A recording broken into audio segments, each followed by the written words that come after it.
This became his famous quote. You may have heard it, by the way, before. Ta'al nu'min sa'a. Let's go believe for an hour.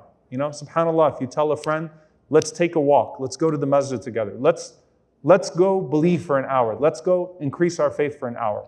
So one time he said that to a man, and it shows you how sometimes what you mean can be misinterpreted.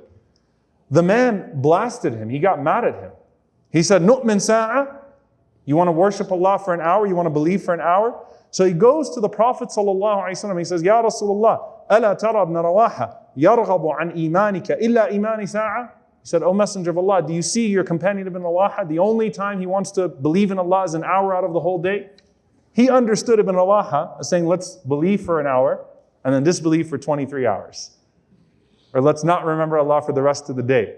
So the Prophet ﷺ, tabassama alayhi salatu wassalam, he smiled and he responded and he said, Rahim Allah ibn Rawaha, may Allah have mercy on Ibn Rawaha.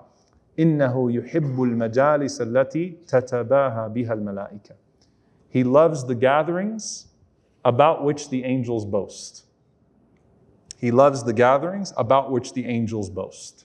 May Allah subhanahu wa ta'ala make this one of those gatherings. Allahumma ameen. He loves the halaqat. He loves to be in these gatherings of knowledge. He loves to be in these gatherings where Allah is remembered, and He'll form them. That's what he meant.